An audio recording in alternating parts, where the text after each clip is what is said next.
ప్రహ్లాదు గురించి మాట్లాడడానికి కారణం డబ్బులు కాదు, అవునా? రాముడి గురించి మాట్లాడడానికి కారణం ధనం కాదు, గుణము. అందుకని మీరు ధనం సంపాదించండి, ఎర్నింగ్ ఆపద్దు, అలాగే లెర్నింగ్ కూడా ఆపద్దు. ఎర్నింగ్తో పాటు లెర్నింగ్ ఉండకపోతే టర్నింగ్ వచ్చినప్పుడు బర్నింగ్ మాత్రమే మిగులుద్ది. ఒక్క కథ చెప్తాను, మీకు అర్థమైపోతుంది. ఈ స్వీట్స్ షాపు మధ్యాహ్నం 3 ఆ టైము సాధువు గారు వెళ్తున్నారు. ఈ షాప్ ఆయన మంచోడు, సాంగ్ కూర్చోబెట్టాడు, ఏదో పెట్టాడు, చూటు అటు మజ్జిగ. ఆయన చాలా హ్యాపీ అయ్యాడు. చాలా సంతోషమయ్యా, అడగకుండా నన్ను పిలిచావు, నీకు నేను మోక్షం వచ్చే మార్గం చెప్తాను అన్నాడు. వస్తావా అన్నాడు. అంటే సార్ పిల్లలు చిన్నోళ్ళు సార్, చిన్న పొరగాళ్ళు, కొంచెం పెద్ద అయినాక వస్తాను. ఎన్నాళ్ళు పడద్ది అన్నాడు. అంటే ఒక 15 years అన్నాడు. ఈయన అన్నాడు 20 years తీసుకో, కానీ కథలు చెప్పకుండా రెడీగా ఉండవు, బ్యాగ్ తీసుకుని అన్నాడు. ఈయన 20 ఏళ్ళు పోయికి వచ్చాడు, వెతుక్కుంటూ వరంగల్లో షాపుకి, హనుమకొండలో షాపుకి వచ్చాడు. వస్తే వాడు షాపులో ఈగలు తోడుకుంటూ ఉన్నాడు. ఏమయ్యా మోక్షానికి వస్తానో కదా, పోదామా అన్నాడు.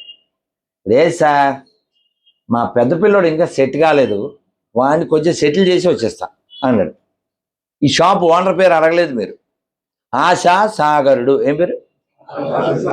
అందులో మొత్తం అర్థమైపోద్ది. అదేనా? సాగరం అంటే అంతులేంది, ఆశ అంటే అది కూడా అంతులేంది. మీరు వెళ్దామా అన్నాడు. సార్ పిల్లలు ఇంకా సెటిల్ అవ్వలేదు సార్. మరి ఎప్పుడు వెళ్దాం అన్నాడు. 5 ఏళ్ళు, నెక్స్ట్ ఎలక్షన్. పాపం వాళ్ళు మన కోసమా? అయ్యో, నేను కొంచెం ముందుకు రానా? రండి రండి రండి.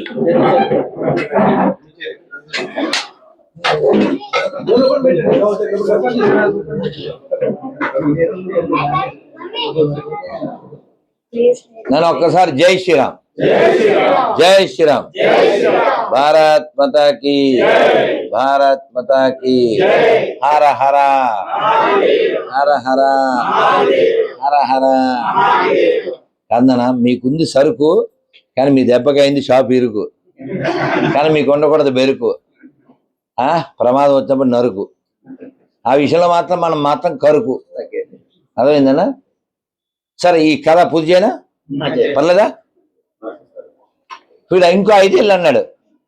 స్వామీజీ వెళ్ళిపోయాడు. మళ్ళీ 5 ఏళ్ళకి వచ్చాడు. వస్తే వీడు లేడు అసలు షాపులో లేడు.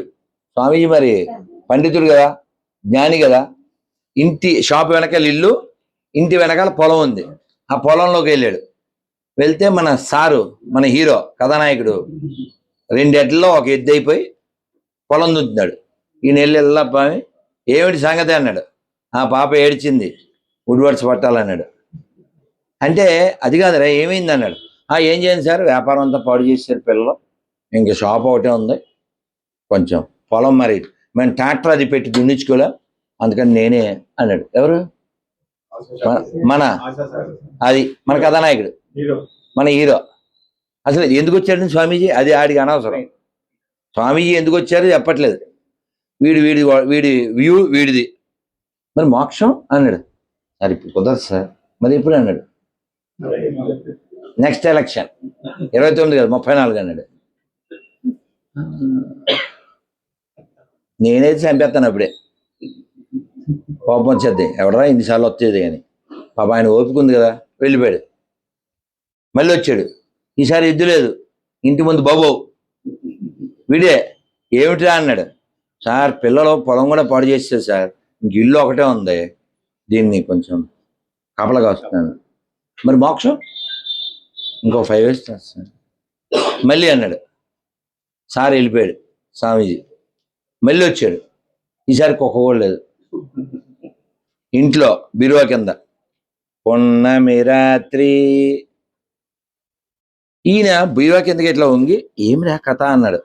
సార్ నేను అప్పుడు బతుకున్నప్పుడు పైసలు మస్తు సంపాదించి ఈ బీరువా కింద 2 బిందెల్లో గోల్డ్ కాయిన్స్ పెట్టాను సార్. ఈ కొడుకు నా సన్స్ ఇంకా బాగుపడేటట్లేరు, మా మనవాళ్ళకి ఈ 2 బిందెలు ఇచ్చేసి నేను వచ్చేస్తాను సార్ అన్నాడు. ఎక్కడన్నా వచ్చే లక్షణం ఉందా వీడికి? ఆయన ఎంతో ఓపికగా తిరిగాడు. అప్పుడు స్వామీజీ కోపం వచ్చి పిల్లల్ని పిలిచి, ఒరేయ్ 100కి 50కి హనుమకొండంతా తిరుగుతున్నారు, ఎవడైనా ఇంట్లో 2 లంకి బిందులు పెట్టుకుని తిరుగుతారా? ఏడు గురుగారు మా ఇంట్లో లంకి బిందులు ఉన్నాయా అన్నారు. ఎందుకంటే మొత్తం ఆస్తి మంగళం అయిపోయింది కదా. అంటే ఒరే నాకు తెలియగలుగుతాను, ఎవడైనా కుక్కను పెంచుతాడు, ఆవును పెంచుతాడు, పిల్లిని పెంచుతాడు, మీరు ఎట్లా ఇంట్లో పావులు పెంచుతున్నారు అన్నారు. ఏడు గురుగారు మా ఇంట్లో పావులు ఉన్నాయా? ఎక్కడున్నాయి? ఇక్కడే ఉన్నాయి. అంతే. 2 కొడుకులు వెళ్ళారు, కర్రలు తెచ్చారు, వేసారు. ఎవరిని? ఎవరి కోసం ఎద్దయ్యాడో, ఎవరి కోసం ముద్దయ్యాడో వాళ్ళ చేతిలోనే రద్దయ్యాడు. ఎలా పోతాడు సార్? మీకు అర్థమైందా? మీకు నేను ఎందుకు చెప్తున్నా అంటే, మీరు కేవలం భ్రమలో పడిపోయి నేను బాగా పైసలు సంపాదిస్తాను, బాగా మేళ్ళ కడతాను, మా అబ్బాయికి అంత ఇస్తా, మా అమ్మాయికి ఎంత ఇస్తా, ఇట్లా ఎక్కువ ప్లాన్లు కావద్దు. వాళ్ళు నేర్చుకునేటట్లు, వాళ్ళు సంపాదించేట్లు చేయండి. వాళ్ళకి గుణాలు ఇవ్వండి, మంచి గుణాలు ఇవ్వండి, వాళ్ళకి ఎర్నింగ్ స్కిల్స్ నేర్పించండి. నువ్వు సంపాదించి పెడితే వాడు ఏమవుతాడు? ఎంజాయ్ విత్ గంజాయ్. అందుకని ప్లీజ్ మీ పిల్లల్ని బాగా చూసుకోండి, వాళ్ళతో స్పెండ్ చేయండి టైము.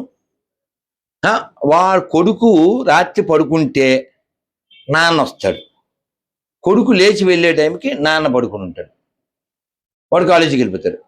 అసలు కొడుకు తండ్రి కలవడానికి నిలబడద్దు ఒకే కొంపలో ఉంది. ఎందుకది? దేనికి? అందుకని వారానికి ఒక్కరోజు మీరు కూర్చోండి ప్లీజ్. ఇప్పుడు మనం అంతా కూర్చున్నాం, అలా కుదరదు. మీ ఇంట్లో 4, 5, 6 కూర్చోండి, గుండ్రంగా కూర్చుని ఒక్క 7 సార్లు ఓంకారం చేయండి. ఒక అగరబత్తి, భగవద్గీత అక్కడ పెట్టి అగరబత్తి తిప్పి అక్కడ పెట్టాను, తీసుకోండి. మనకి ఎక్కదు, మనకి ఫేస్బుక్ ఎక్కినట్టు భగవద్గీత బుక్ ఎక్కదు, అయినా సరే తీసుకోండి. తీసుకుని తిరగేయండి. తిరగేస్తే ఏమొస్తుంది?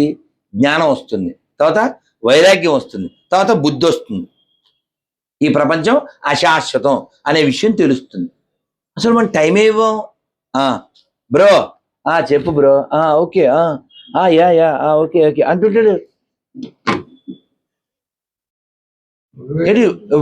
కాదు, పొంతలో రోడ్లు ఉంటాయా? పొలం. మొన్న నేను కేశముద్రం వెళ్ళా, కేసరముద్ర. వాడు రాత్రి 10 అవుతుంది, వాడు పొలం గట్లలోంచో ఎక్కడి నుంచో ఇలాగా. ఎందుకు సార్? దేనికి? ఆపి మాట్లాడు. ఏదో వీడు పెద్ద బిజినెస్ మ్యాగ్నెట్. కాబట్టి లైఫ్ ఒకసారి వస్తుంది, జిందగీ నమిలేగా. అందుకని దీన్ని చేయకూడదు, దుబారా వేస్ట్ చేయకండి. ఎర్నింగ్ ఉండాలి, లెర్నింగ్ కూడా ఉండాలి. మీరు ఈ ప్రపంచంలో ఒక 80 or 70% స్పెండ్ చేయండి. మీ లోపల కొంత ప్రయత్నం చేయండి. మీరు లోపల తిరగలేదు అనుకోండి, ఇది భూమి లోపలికి వెళ్ళిపోదు. ఏముండదు, ఉండదా? కారే రాజులు వారేరి గర్వోన్నతిని బొందరే, భూమిని కొనిపోవంజాలి. పట్టుకెళ్ళారా? ఎక్కడున్నాడు? బోల్డ్ మంది ప్రధానమంత్రులు, రాజీవ్ గాంధీ ఎక్కడ, రాజశేఖర రెడ్డి ఎక్కడ, రామారావు ఎక్కడ, అంతా అందరు కలిసిపోయారు, భూమిలో బుడిదైపోయారు. పివి నరసింహారావు, తెలుగువారి టీవీ ఎక్కడ, మన పివి అంతా కలిసిపోయారు. మనం కూడా కలిసిపోతాం. అందుకని మీరు మనం వెళ్ళిపోయిన తర్వాత కూడా ఉండేలాంటి గొప్ప పనులు చేయండి. ముఖ్యంగా నేను మీకు చెప్పేది మళ్ళీ పిల్లల మీద దృష్టి పెట్టండి. పిల్లలు చాలా స్ట్రాంగ్గా ఉండేలా తయారు చేయండి. చెబితే బాగుండదు కానీ చెప్పపోయినా బాగుండదు, అందుకని చెప్తున్నా. ఓయో రూమ్లో దొరికే ఆడపిల్లలంతా హిందువులే కదా, ఒక్క తురకమ్మాయి దొరకదు కదా. వాళ్ళు 3, 4 భార్యల్లో ఉన్న ఆ ఒక్క మూడికి వాళ్ళు భయమో ఇంకోటి కనెక్ట్ అయి ఉంటారు కదా. ఇక్కడ పెళ్లికి ముందే 2, 3 అయిపోతే, దానికి పెళ్ళే అవ్వకపోతే ఇంక దాని నుంచి ప్రోడక్ట్ ఏమొద్ది? ఎప్పుడో లాంగ్ ఎగో 30 ఏళ్ల క్రితమే సుహాసిని ఖుష్బు వాళ్ళు స్టేట్మెంట్ ఇచ్చారు. అప్పుడే ఖుష్బుకి కట్టిన గుడి కూల్చేశారు. ఏంటి statement? Don't expect your wife should be virgin. ఇదా ఈ దేశంలో వినవలసిన మాట.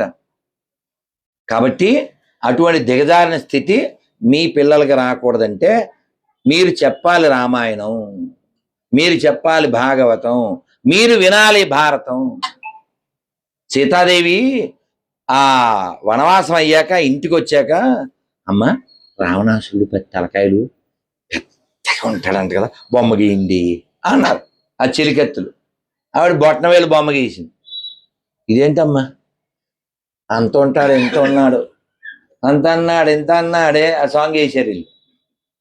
ఏంది బొట్టనేలు వేసేవేందమ్మా, మనిషినేమంటే నేను అదే చూసా అందుకే అదే గీసా అన్నాడు.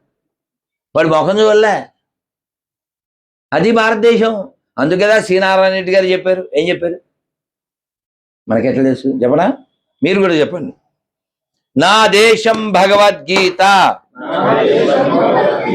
నా దేశం అగ్ని పునీత సీత, నా దేశం సంస్కార గంగా, నా దేశం కరుణాంతరంగా. ఇది భారతదేశం. ఓ బ్యాడ్ న్యూస్ చెప్పనా? ఇప్పుడు మిమ్మల్ని అడగనా? మీరందరూ చెయ్యెత్తే ప్రశ్న, మీరందరూ చెయ్యెత్తుతారు. మా ఇంట్లో భౌతికత ఉంది అన్నోళ్ళు చేయొద్దండి. 99% చేయెత్తుతారు. అందరి ఇళ్ళలో ఉంది. ఇంకా రెండో ప్రశ్న అడితే ఇజ్జత్ పోద్ది. వద్దు, నేను అడగా. రోజు ఇదే ముచ్చట. నిన్న ఎడో పోయాను గుడికి, అదే ముత్యాలమ్మ గుడి, మొన్న లక్ష్మీనారాయణ స్వామి గుడి. ఇదే క్వశ్చన్, ఇక రోజు ఇదే. కానీ చాలా బాధాకరం కదా. నేను విజయవాడలో ఈ బొమ్మన వాళ్ళ చుట్టాల ఇంట్లోనే ఉన్నా చాలా ఏళ్ల క్రితం. ఉంటే ఆ పని మనిషి ముసల్దే సంకలో పెట్టుకెళ్ళిపోతుంది. అంటే ఆ పాపులము మేము అని వెళ్ళిపోతుంటే అవ్వ నీకు చదవచ్చా అన్న. రాదు. మరి ఎందుకు ఈ బుక్ పట్టుకెళ్తున్నాను? ఆ బుక్ బైబిల్ తీసి చూసా, లోపల బాప్తిజం అయిన తేదీ రాసి ఉంది. వాళ్ళ అబ్బాయి పేరు కృష్ణ. మన పిచ్చిదల్లే తెలియదు కదా, అమాయకత్వం గొర్రెయిపోయింది. నేను అన్నా చదువు రాదు కదా, నీకు ఈ బుక్ ఎందుకు పట్టుకెళ్తున్నావు అన్న. ఏం చెప్పింది తెలుసా? ఇప్పుడు మనం రేషన్ షాప్ పోయామనుకో, బుక్ పట్టుకెళ్ళాలి వద్దా? అట్లా ఇది కూడా ఉంది. చూడండి, ఒక పని మనిషి నీ ప్రశ్నకి కరెక్టో కాదో రిప్లై ఇస్తుంది. నువ్వు దరిద్రుడు, గుడి ముందు వాడు ముత్యాలమ్మ కట్టమైసమ్మ గుళ్ళో అమ్మవారి ముందు టాయిలెట్ చేశాడు, నువ్వు క్వశ్చన్ చేసావా? ముత్యాలమ్మ గుండెల మీద తన్ని అమ్మవారి విగ్రహాన్ని రోడ్డు మీద పడేశాడు, నువ్వు క్వశ్చన్ చేసావా? మెదక్లో ఆంజనేయ స్వామిని కాల్చేశారు, నువ్వు క్వశ్చన్ చేసావా? ఎంతో మంది ఆడపిల్లలను ఎత్తుపోతున్నారు. కేవలం మన తెలంగాణలో గత 10-12 ఏళ్లలో 30,000 మంది ఆడపిల్లలు మిస్సింగ్.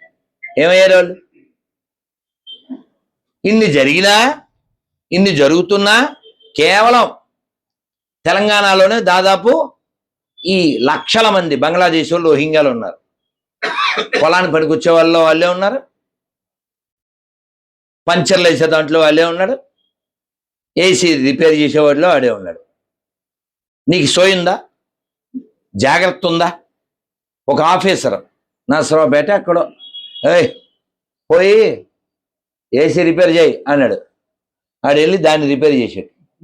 జోగు కాదు, 2 పిల్లల తల్లి. ఆడు వెళ్ళిపోయింది. ఆడు ఏసీ బిగించమంటే దాన్ని బిగించాడు, వెళ్ళిపోయింది. ఇప్పుడు వీడు ఉద్యోగం చేస్తూ విక్రమార్కుడు సినిమాలు గుర్తుందా? రాజీవ్ కనకాల నాన్న అమ్మ అక్కడ ఉందంటే పిల్లల చేతులు కిందకు నొక్కేస్తాడు. వాడికి తెలుసు వాళ్ళ అమ్మ అక్కడ ఉందని, వాడి భార్య అక్కడ ఉందని. కానీ ఏం తెలియనట్టు ఉంటాడు, పోలీసు అయి ఉండి. సేమ్ ఇప్పుడు ఆఫీసర్ అదే బతుకు. వీడు సంపాదించి 1,50,000 ఎంతో 50,000 ఎంతో రంకుమోడి పంపిస్తుంటాడు, నా పిల్లాన్ని సొగబెట్టాను.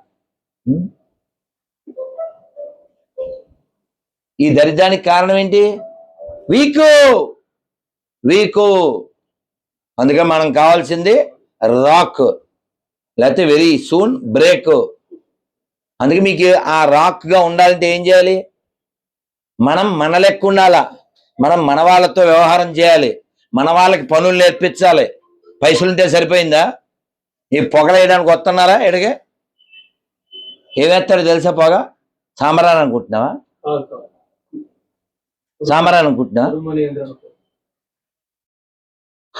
అది ఒక కెమికల్, నీ లంగ్స్ నాశనం చేసేది. కానీ నువ్వు లంగగలివి కదా, అందుకని భయ్య అయ్యే ఆడు స్నానమే చేయడు, కనీసం కడుక్కోడాడు. కాగితం బ్యాచ్, లేకపోతే ఇటుకల బ్యాచ్. నీకు సిగ్గుండాలి కదా. ఎక్కడ నాతో ఒక ముస్లిం అన్నాడు, ముస్లిం ఏమని, సార్ ఎక్కడైనా ముస్లింలు వాళ్ళ షాప్లో పొగ వేయించుకుంటారా? మరి నీకెందుకు రా సిగ్గులేనేదవా?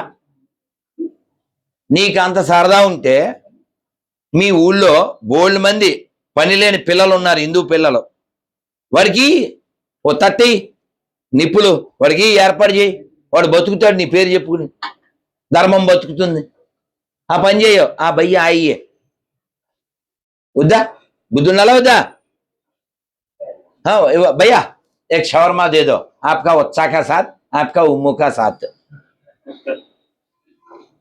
ఎవరు మారాలి చెప్పండి? ఎవరు మారాలి? మారకపోతే మారణ హోమంలో నాశనం అయ్యేది ఎవరు? మనమే. అదొద్దా? రెడీగా ఉన్నారు వాళ్ళు నీ కూతుర్ని ఎత్తుపోవడానికే, ఈ దేశాన్ని ముక్కలు చేయడానికే. నువ్వు కొంచెం కూడా సిగ్గులేదు, ఇంకా భయ్యా అంటావా? ఎట్లా భయ్యా? నువ్వు పూజించే గోమాతను కోసుకు తినే ఎదవా భయ్యా ఎలా అయ్యాడు రా? కుయ్యా నీ నోట్లో ఉయ్యా నీ అయ్యా. బాధితేనండి మరి ఏం చేయాలి సార్? బాధ అవుతుంది సార్. కోట్ల ఆవుల్ని తినేశారు, కోట్ల మందిని చంపేశారు.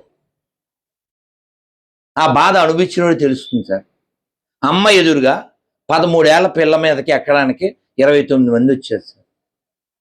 ఆ తల్లి ఏం చేయలేక బంగ్లాదేశ్లో, బాబా అంతమంది మీద పడితే చచ్చిపోతుంది, ఒకరి తర్వాత ఒకరికి, ఎందుకంటే దుఃఖం ఉంటుందా? ఆ బాధలు పడే ఆ స్థితి మన ఆడపిల్లలకి రాకూడదంటే ఖచ్చితంగా దూరం పెట్టాల్సిన వాళ్ళని దూరం పెట్టాలి, దగ్గర పెట్టాల్సిన వాళ్ళని దగ్గర పెట్టాలి. బలం బలం, మీరు ఖచ్చితంగా డబ్బు సంపాదన ఆపద్దు. వీలైనప్పుడు పాలిటిక్స్లోకి వెళ్ళండి, పవర్ సంపాదించండి.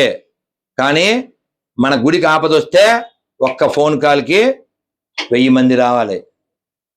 మన గోమాతను రక్షించండి. ఎక్కడైనా స్థలం కొండి, మీ షాపుల వాళ్ళందరూ కలిసి ఒక్క గోమాత రోడ్డు మీద తిరగకూడదు, అప్పుడు మనం బాగున్నట్టు. నెలకోసారో నెలకు 2 సార్లు మన ఇంట్లో పిల్లలందరినీ కూర్చోబెట్టి ఓ మంచి వక్తం తీసుకొచ్చి వాళ్ళకి మోటివేషన్ ఇప్పించండి. దానికంటే ముందు వారానికి ఒక్కరోజు మీరు కూర్చుని, మీరు బొట్టు పెట్టుకుని పిల్లలతో ఒక శ్లోకం చెప్పించండి. నువ్వు పొద్దున్న వెళ్ళి సాయంత్రం వస్తాను రా, ఇప్పుడే ఇంటికి వచ్చాను, ఇప్పుడే స్నానం చేశా, మావిడ దోశలు చేసిందిలే. ఇప్పుడు రాత్రి 10ంటికి నువ్వు దోశలు తిని ఆశలు పెట్టుకుంటూ పడుకుంటావు, పెద్ద పొట్ట వచ్చింది. నువ్వే నువ్వు వీక్, నువ్వు ఫిజికల్ వీక్, మెంటల్ వీక్. ఎవరినా భయపెడితే పడద్దు మీకు. అందుకని మీరు అన్ని రకాలుగా బలంగా ఉండండి. అది ఒక్క ప్రతిజ్ఞ చేయండి, పిడికిలు బిగించి. శారీరక, మానసిక, ఆర్థిక, ఆధ్యాత్మిక, సామాజిక, రాజకీయ ఈ 6 బలములు ఒక హిందువుగా పొందుటకై ఎల్లవేళలా సదా సర్వదా శతదా సహస్రదా ప్రయత్నించదు. డబ్బులు సంపాదన మానకూడదు, కానీ దాన్ని ఎలా ఖర్చు పెట్టాలో తెలియాలి. నన్ను ఎవరు వచ్చారు, రేపు కార్యక్రమం ఉంది కదా 28 మన అభయ హిందూ సేన హిందూ సమ్మేళనం, మన కాళోజీ కళాక్షేత్రం, మీరు అందరూ వస్తున్నారు, మీ అందరికి ఆహ్వానం అందింది కదా. ఆ రోజు కార్యక్రమానికి ఆయన ఏదో 5000 ఇచ్చారు అన్నదానానికి. నేను ఇందులో పెట్టుకున్నా, గుడికి వెళ్ళాను, అక్కడ వేశాను. ఎవరో పేదవాళ్ళు కనపడ్డారు, ఇచ్చాను. మనం ఇస్తూ ఉంటే మన వాళ్ళంతా బతుకుతారు. మనం ఊరికే పేర్చుకుంటూ పోతే కొండ మీద కొండలాగా, మనలో ఎంతమంది పూర్ పీపుల్ లేరే, వాడికి ఒక లైఫ్ ఇవ్వండి, వాడు బతుకుతాడు. ఆడికి బతుకు మెతికే దొరకపోతే ఇంకా నేను బొట్టు కట్టు ఏంది ఆవిడ పెడితే ఆడి దగ్గర పోతాడు. మతం మారేది అదే కదా. అందుకని మీరు కేవలం ఎర్నింగ్ మాత్రమే కాకుండా ఇతరులకు కూడా ఎర్నింగ్ మార్గం చూపించండి. దానికోసం చక్కగా మీరు అందరూ కలిసి ఉండండి. ఏదైనా ట్రస్ట్ పెట్టండి, గోవుల్ని కాపాడడానికి ఒక స్థలం చూడండి. ఇవేం చేయకుండా మీరు ఎన్ని కోట్లు సంపాదించి ఒప్పుకోరు. అసలు సొంత కూతురే నీ మాట ఎందో. నేను ఎగ్జాంపుల్ చెప్పాలంటే మిరియాలు కూడా వెళ్ళాలి. డబ్బున్నోడేగా మారుతిరావు. ఏమైంది సార్? ఆ సంపాదనకి ఏమైనా ఉపకారం జరిగిందా? ప్రయోజనం ఏమైనా ఉందా? ఓ మనవడితో ఆడుకున్నది ఉందా? ఆనందపడింది ఉందా? అందుకని పిల్లల్ని ఖచ్చితంగా ఒబిడియంట్గా పెంచండి. రాముడు విల్లు ఇరిచాడు, ఎత్తాడు కదా శివధనస్సు. శివధనస్సు విరిచాడు కదా. విరిచినప్పుడు సీతాదేవి దండ తీసుకొచ్చింది. రాముడు ఇలా అనాలిగా వేయాలంటే. ఆయన ఎలా నుంచున్నాడు, ఆజానుబాహుం అరవింద దళాయ. ఇలా నుంచున్నాడు ఆయన. ఆవిడ సీతాదేవి అటువైపు చూసింది విశ్వామిత్రుడిని. ఏంటి గురుగారు, ఈయన కొంచెం తల వంచవచ్చు కదా నేను అంది. అంటే ఆయన రామ తలంచు మరి దండేస్తుంది అన్నారు. నో, నేను ఇక్కడ మ్యారేజ్ పెళ్లి చూపులకి ఏం రాలేదు, నేను క్షత్రియుడిని. వీళ్ళు ఎత్తమన్నారు, నా డ్యూటీ అది, ఎత్తాను. పెళ్ళా? ఇదిగో కార్డు, మా నాన్నగారికి ఫోన్ చేయండి. పెళ్ళి ఎవరు చేయాలి? మా నాన్న చేయాలి. ఇది రాముడు. అందుకని రామాయణం. పార్వతీదేవి తపస్సు చేసింది. శివుడే మారువేషంలో వచ్చి ఎవరి కోసం తపస్సు అన్నాడు? శివుడి కోసం అంది. ఎందుకమ్మా ఆయన్ని, ఎందుకు? ఓ ఇల్లుందా? మంచి బట్టలు ఉన్నాయా? మంచి ఆభరణాలు ఉన్నాయా? పురేసి తిరుగుతాడు, శ్మశానంలో తిరుగుతాడు. అలాంటి వాడిని ఎందుకు పెళ్లి చేసుకుంటావు? పోనీ ఏమన్నా మంచి వెహికల్ ఇన్నోవా ఉందా, లేకపోతే టొయోటో ఉందా, లేకపోతే హోండా ఉందా? ఏముంది? ఎద్దు? ఏం ఉపకారం చెప్పు? అలాంటి వాడిని పెళ్లి చేసుకుని ఎవరు? శివుడు ఎవరి మీద కామెంట్ చేస్తున్నాడు? శివుడి మీదే. శివుడు కామెంట్